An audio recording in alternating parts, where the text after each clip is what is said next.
Thank you so much for joining us. We just finished episode 7 and 8, of course, last night of The Last Dance.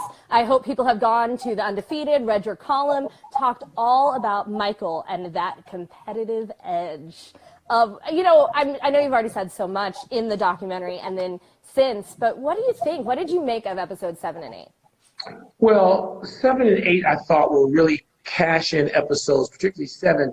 And episode 7, particularly the end of it, where Michael talks, people might consider it somewhere between candid and ruthless, depending on their point of view, about why he was who he was as a player, why he was so difficult sometimes as a teammate, why he felt that if they couldn't withstand the pressure of him in practice every day, they wouldn't be ready for the rigors of the NBA playoffs. That's the Michael Jordan I got to know covering him for the Washington Post for decades. And I think I have some sense of it. I know Michael was very concerned about subsequent generations, 2 generations worth of kids and even players who don't understand and who might think, my God, this is just a mean old man. And I know part of Michael's reason for doing this is to say, wait a minute, there was a method to this. And here's what it resulted in, and here's why I stayed with it. And all that came out. I've got a quote or two. I just happen to be sitting on my own printout. Because here's like a real journalist. I know, I used to be a journalist, right? I can put that hat on every now and then. Yeah. I grabbed a notebook at the time.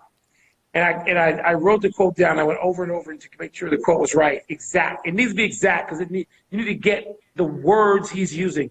And it's, quote, my mentality was to go and win at all costs. If you don't want to live that regimented mentality, then you don't need to be alongside me because I'm going to ridicule you until you get on the same level. And if you don't get on the same level with me, then it's going to be hell for you. That, to me, is the essence of Michael Jordan, the competitor. Yeah. And he was asked, that was his response to essentially, like, do you worry about being a nice guy? And B.J. Armstrong had been asked a couple of moments earlier, was Michael a nice guy? And Will Perdue and Bill Winnington and Steve, and all these people have been obsessed for years with trying to peg him. Is he a nice guy? And this was Michael's response. I thought it was fabulous. Well, listen, when you look at the comments on social media and also my own personal feelings, I kept saying to myself, is this the part where I'm supposed to stop liking Michael Jordan? Because I don't. That's great to hear. That's what he wants. Listen, that's what he wants to know. I know because we talked about this a week ago, where he was saying, what does your son think? He knows I have a 12-year-old basketball-playing lunatic son.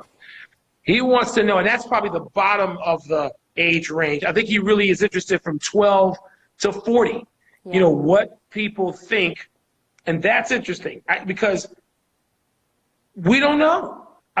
People of a certain generation, we found that charismatic. And I think the question now is it charismatic or is it something else? Because all those guys you saw on camera last night, B.J. Armstrong, late 50s, Will Perdue, late 50s, Bill Winnington, I think he's my age, 60. We're talking about a different generation of people who were coached differently, who were parented differently.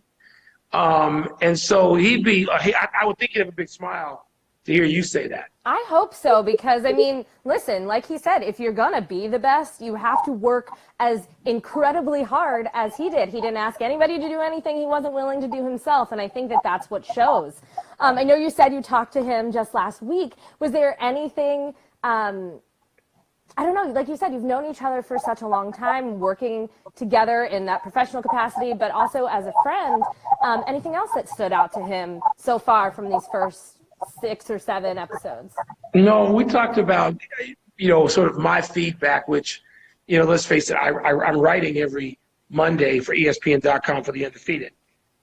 So there's that. And then we'll have that conversation, but I think after consuming all of it. We have a little bit already, which I shared. And again, feedback for him, for younger folks, is like, okay, what are they going to get from this? Are they going to, I want people to understand, here's why I did what I did.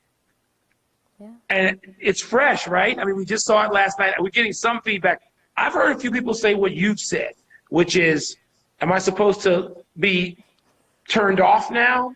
And I would think that would resonate with him because of age, because of this is the audience that he knows he's reaching. There are two generations of people now who didn't consume Michael Jordan every day live like I did, like people born in the 30s, 40s, 50s, 60s, 70s consumed him as the primary entertainer in America.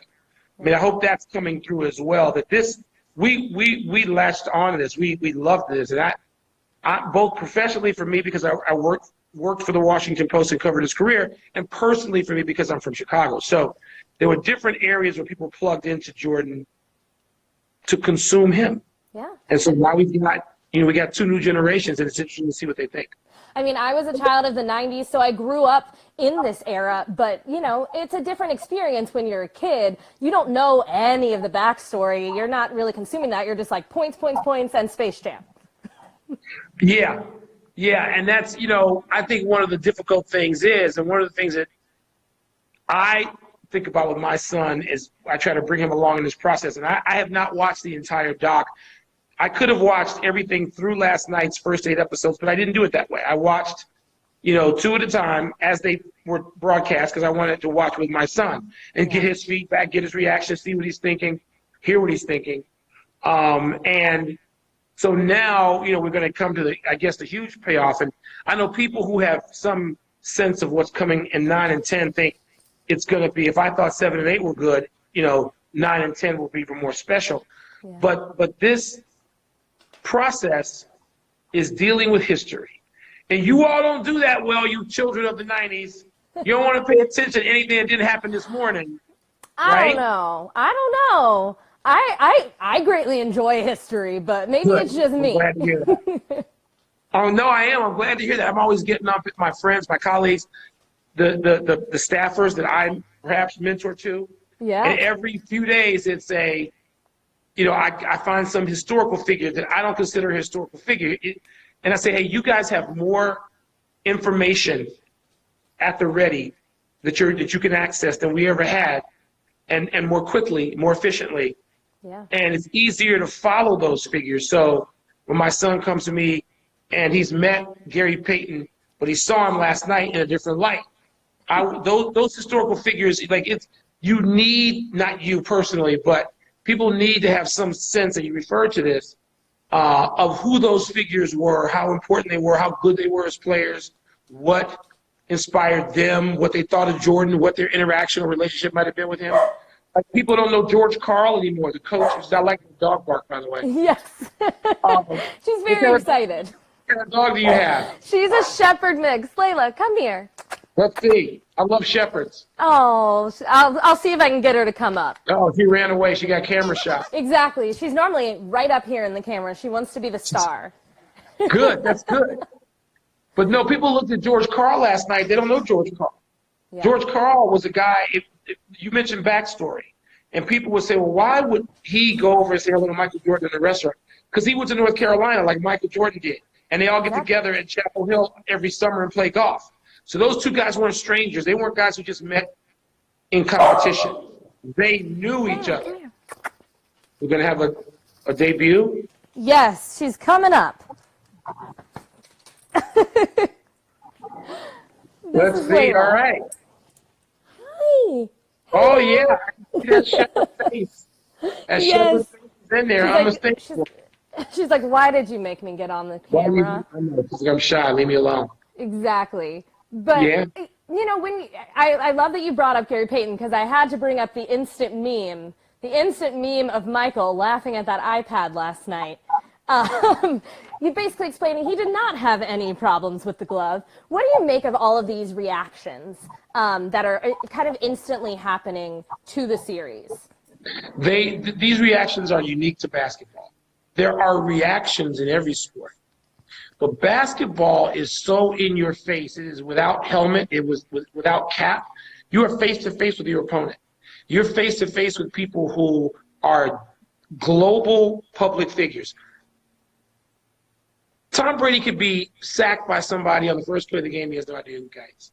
He might know his number. He might know his tendencies and how he moves. He doesn't know who the guy is. We don't know who the guy is watching on television. In basketball, you know. You know what that person's idiosyncrasies are. You know what that person's history is, personal history.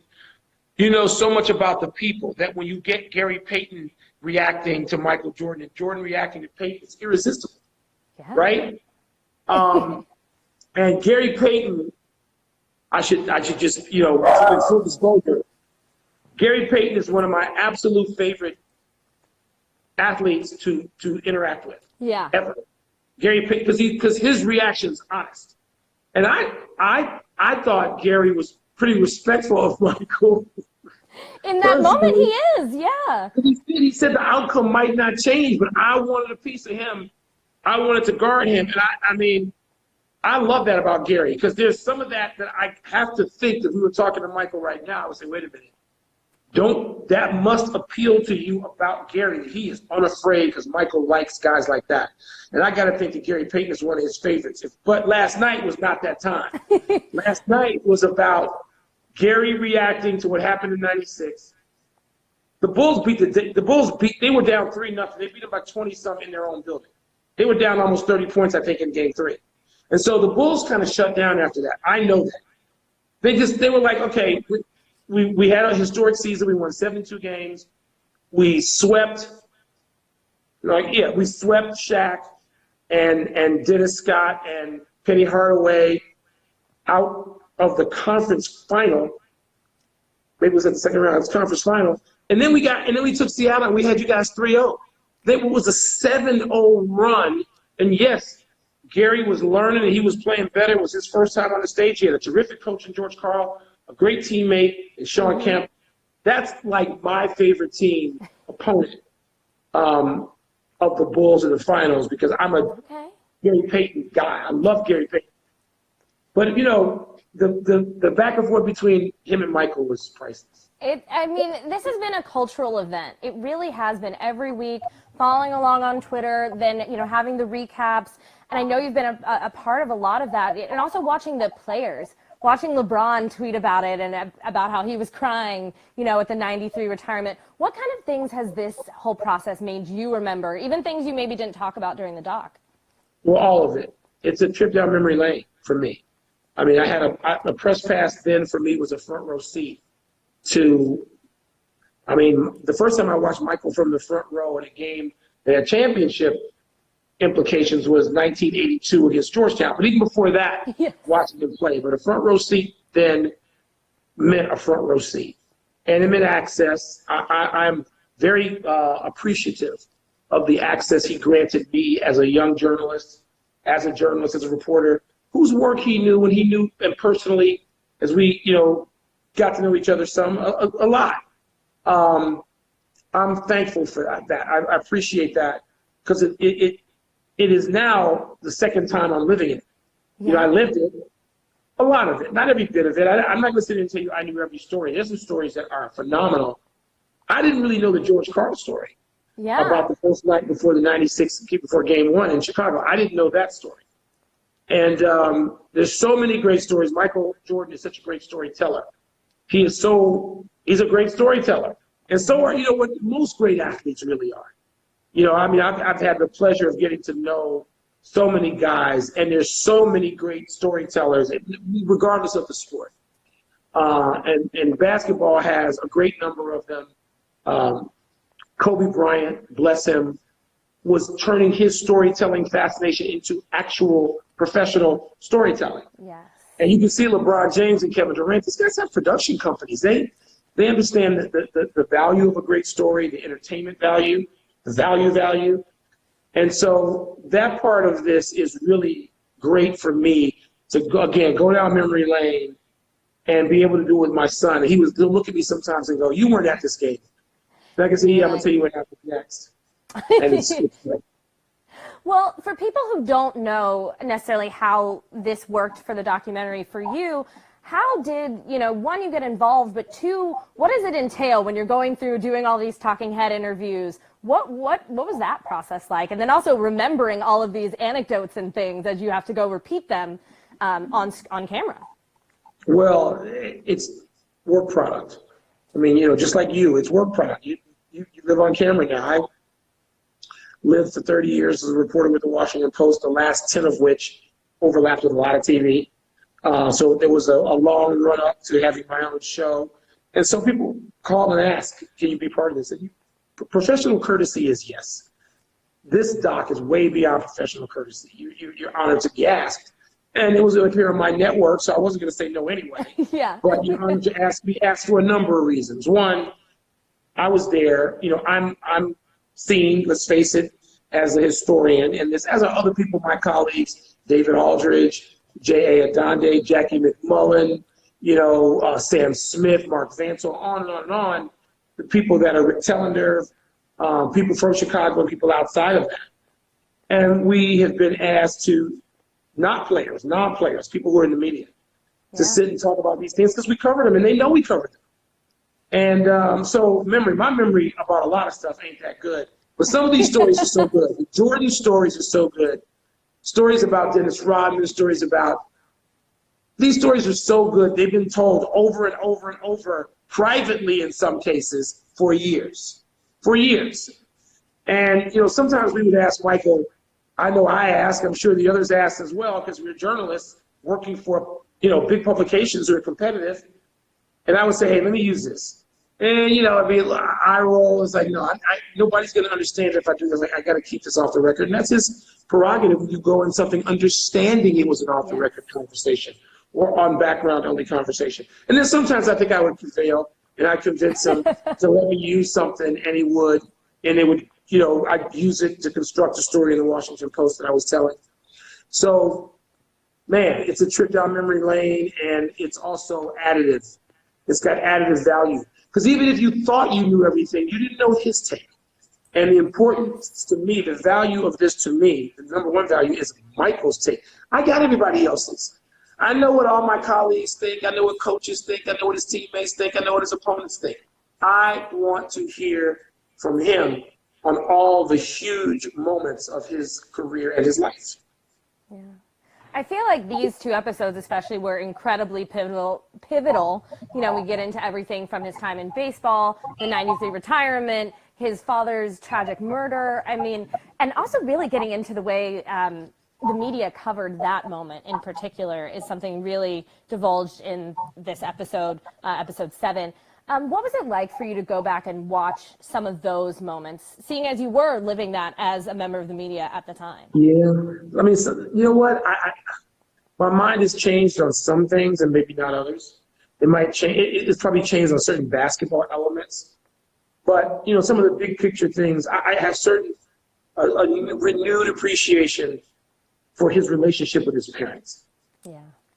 And I couldn't imagine then, and I can't imagine now, having lost my father in a much more natural way to cancer, what it is like to have your father murdered and you're a public figure. I know that's something he and Steve Kerr have in common, sadly, unfortunately, and something I bet will be explored further. I'm guessing now because I haven't seen it in episode 9. But maybe it won't be. Maybe they're done with that part. But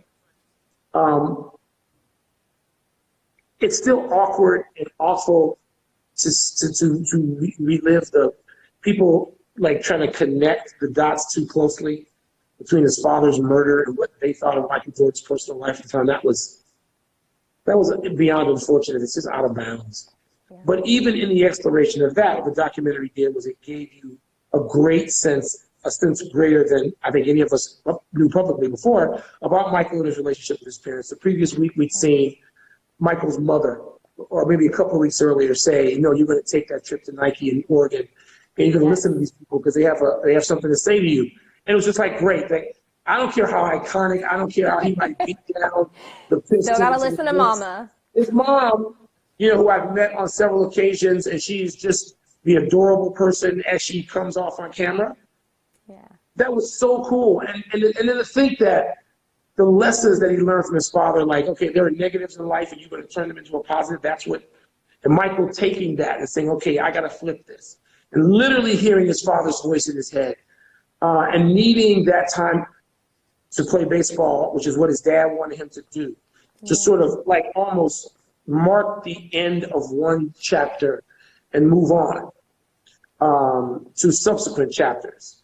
It was remarkable to see that, and I'm glad he showed it. I'm sure it was difficult, somewhere between awkward and painful, but I'm glad he did. And just in a moment, since I do know him, I want to convey that to him just in a way that's not public, it's not printed, what's about on air.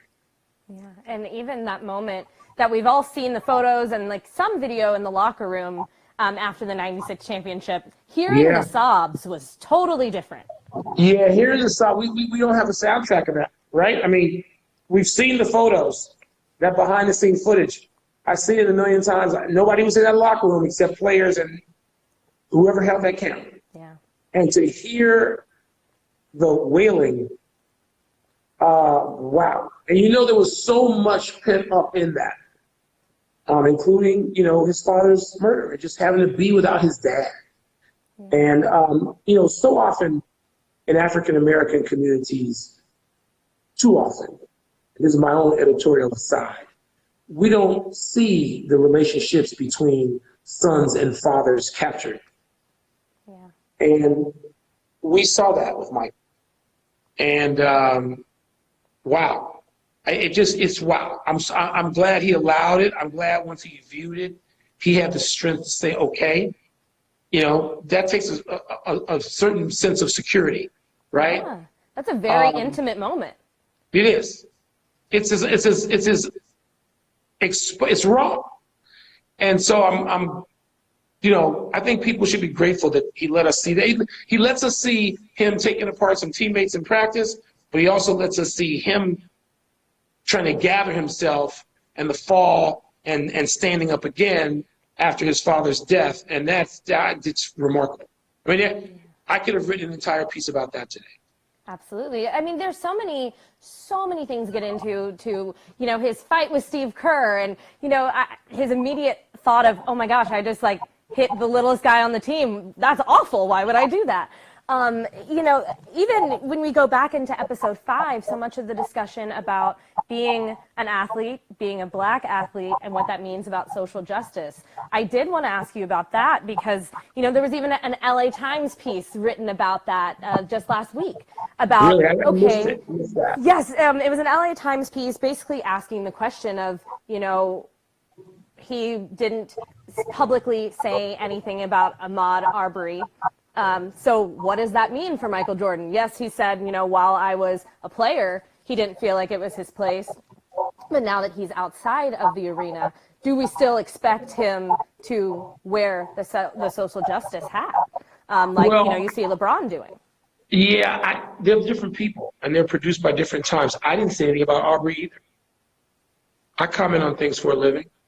Yeah. And I've commented, whether it's in my house or I might have done. I might have said something on the radio.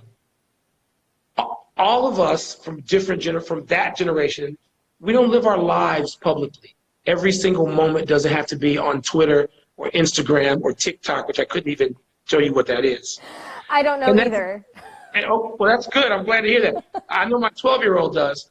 And so Michael doesn't. I don't think Michael's on Instagram or Twitter. I don't think. I don't want to swear to that, but I bet money he's not. I know Charles Barkley is not. I don't think Michael is either. There was an account that was maybe, but it's not verified. Right. I mean, people, there's a divide, and I don't know what age it really sort of tumbles and changes, but Michael's 57 years old. I'm 61. I don't live my life where I comment on everything every day all the time. God bless LeBron if he wants to do that. And LeBron is, and I mean that sincerely, LeBron is plugged into everything all the time. It doesn't mean that people who are older are not plugged into everything every time. It doesn't mean you have to share your thoughts on everything every moment either. And so now we get this thing that you're not interested in social justice if you don't weigh in on this thing in this moment. No. I do know, and now that it's public, I knew in real time about Michael. It's a long time since Harvey Gantt. Yeah. It's a long time. And Michael's involved in healthcare in North Carolina, millions and millions of dollars when you create and fund that. LeBron does that in Akron, Ohio. I went up to help him kick it off. With LeBron pays the tuition for students at the University of Akron. It's incredible. Yeah. And so people, I more appreciate, it's easy now for people to run their mouths on social media. That doesn't mean jack often. It can, but if you tell me somebody's going to have a 7-figure donation to help a cause, everything needs money. You know, I'm my father's son, and I don't believe money is the root of all evil. I believe lack of money is the root of all evil. And so Michael Jordan now participates in ways that people have no idea. I have a little idea. I have some idea of some things. I know I don't have an idea of everything, nor should I. Nor would he have necessarily an idea of something I might contribute to or hold dear that we might put under the social justice umbrella. So the notion that everybody has to get on Instagram and race to find out who the first person is to like a comment or heart a comment, that's for a different generation at a different time. I'm going to speak for Michael a little bit because I know how he feels about it. That ain't for us.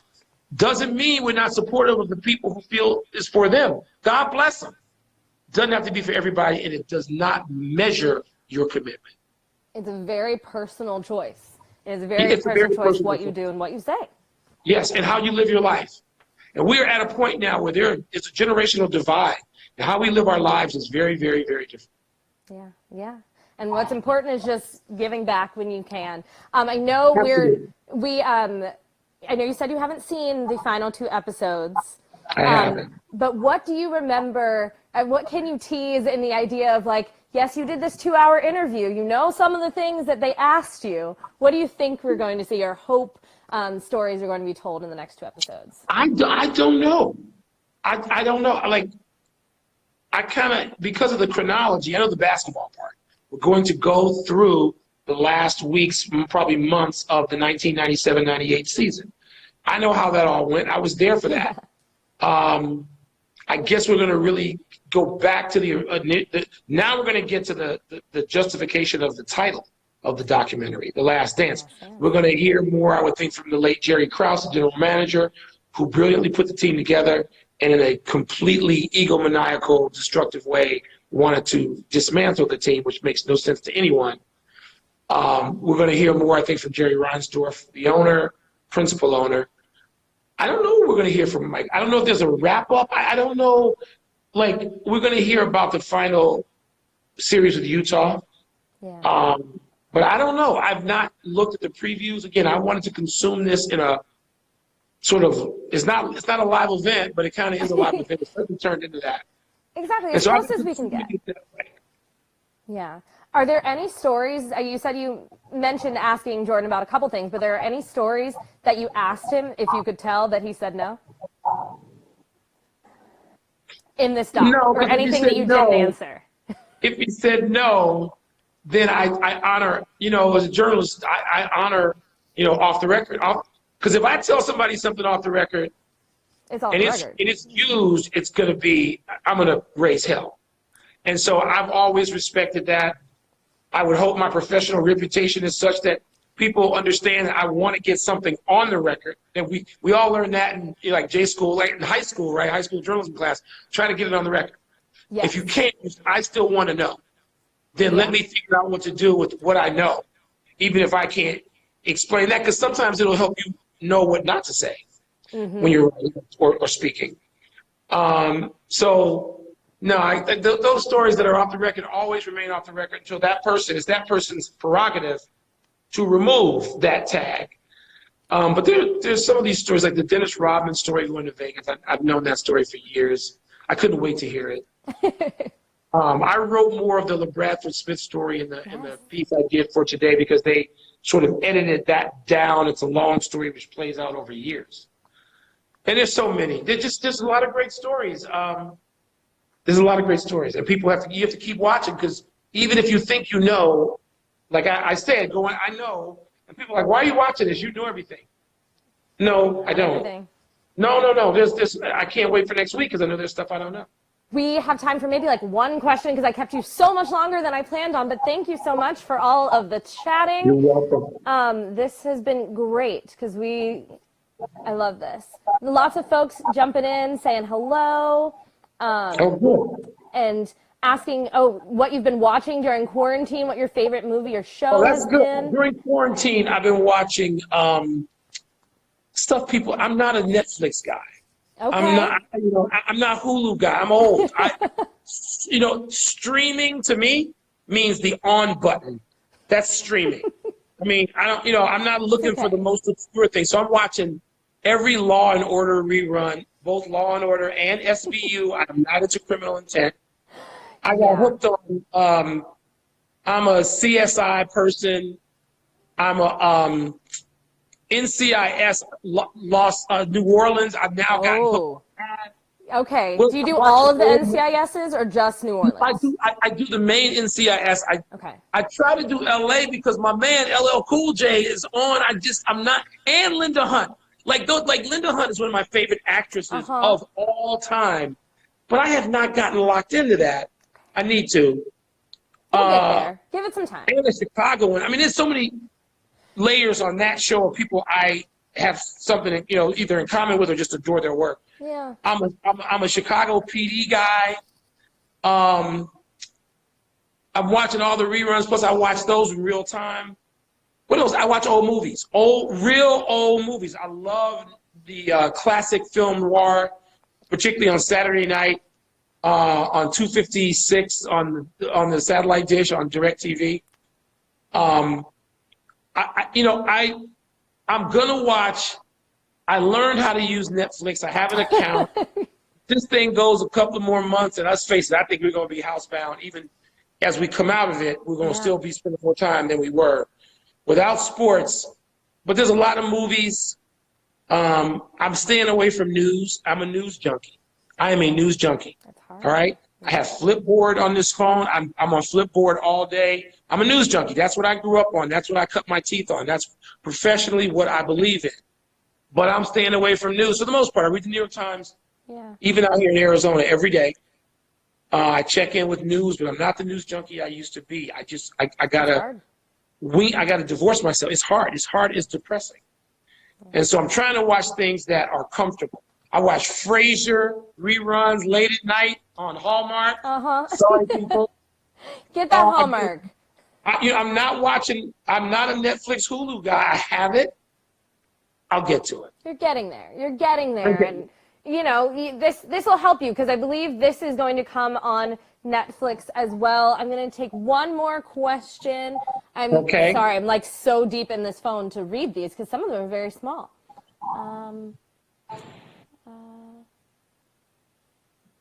I love this one. Where were you when you found out that Michael was coming back to the NBA? And where were you when you found out that he was leaving? I'd love to hear both. I was at the ballpark covering that game. They talked about that playoff game between the White Sox and Toronto Blue Jays when Michael announced he was leaving. I was in a press box allegedly covering a baseball playoff game, and all of a sudden I wasn't, as word spread through the ballpark. So that hysteria was captured last night. I think it was last night. Where was I? Yes, last night. I was in Boise, Idaho, covering an NCAA tournament game with about 100 other sports writers.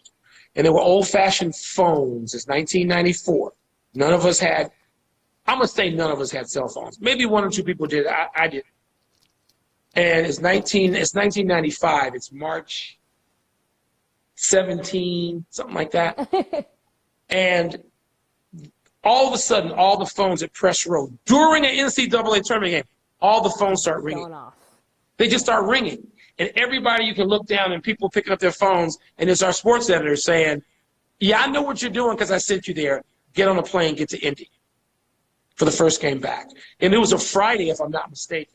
And we all flew. Actually, it was a Saturday. We all flew. I remember flying to Salt Lake City to Cincinnati, drove from Cincinnati to Indy to get to Market Square Arena in Indianapolis for that game. Oh, my goodness. So, yes, I remember exactly where I was, what I was doing, how excited I was as a Chicagoan who grew up loving the Bulls before Michael ever came on the scene. I could not sleep the night, that Saturday night, and it's good because I was on an all-night flight anyway. So I didn't get any sleep. I couldn't sleep. I was too excited. It was like a little kid, you know, because I hoped he'd come back, but who knew? Who knew? I mean, it is truly one of the greatest sports stories of all time, and getting to rewatch this has been one of the greatest sports experiences, seeing as, you know, we don't have any live sports to watch. You said you're going to be homebound for a while. What do you imagine live sports is going to look like when we do come back? It's going to be nowhere near what we're accustomed to, except for golf, because the camera there doesn't really ever concentrate on the gallery. So we're going to see Tiger and Phil and this thing with Peyton Manning and Tom Brady, and we're going to see that good. There's more golf lined up after that in June. I'm not an MMA guy. I'm just not. I watched it. I watched it. I don't watch MMA in the best of times. I'm not an MMA guy. I'm not saying I never watch. I just doesn't appeal to me. It's too brutal. It's too barbaric for me. I realize there's some contradiction when I say I'm a boxing guy. I love that. Exactly. I was about to say, I can't watch boxing for that reason. I can't watch boxing because I feel like it's too much. I'd rather watch MMA. You'd rather watch somebody knee somebody in the face and break their cheekbones and their noses? I don't know. It's something about just like the repeated head hits in boxing and just like feeling I don't know. There's something about it. And so you can choke somebody out in MMA. They'll tap out faster. That's softer and gentler. I'm crazy. I'm sorry. No, you're not. So when we get it back, I don't know, but I want to see the golf back. It's coming soon, and then it's all new. We'll take it as we get. Well, we'll be watching. We'll be keeping up with PTI. We'll be reading in the Undefeated. So thank you so much for joining Variety. Thank you so much, everybody, for throwing in some questions and all these hearts. That's great. This has been a great time. Thanks for having me. I appreciate it. I hope this is what you wanted. It was exactly what I wanted. I'm getting more insight, more stories, and what the people really need to know is that, like, being a journalist and being a part of this, it is a privilege and it's exciting, but it really is that once in a lifetime front row ticket experience that you said. This is really it's the pass behind the curtain, to see. The Wizard of Oz and how it's made. It's always that, and it's for people who need excitement every day. I can't think of any profession that's greater. So it's been a great time, and I appreciate it. It's awfully nice of you to have me. Thank you so much. Of course. Thank you. Bye, everybody.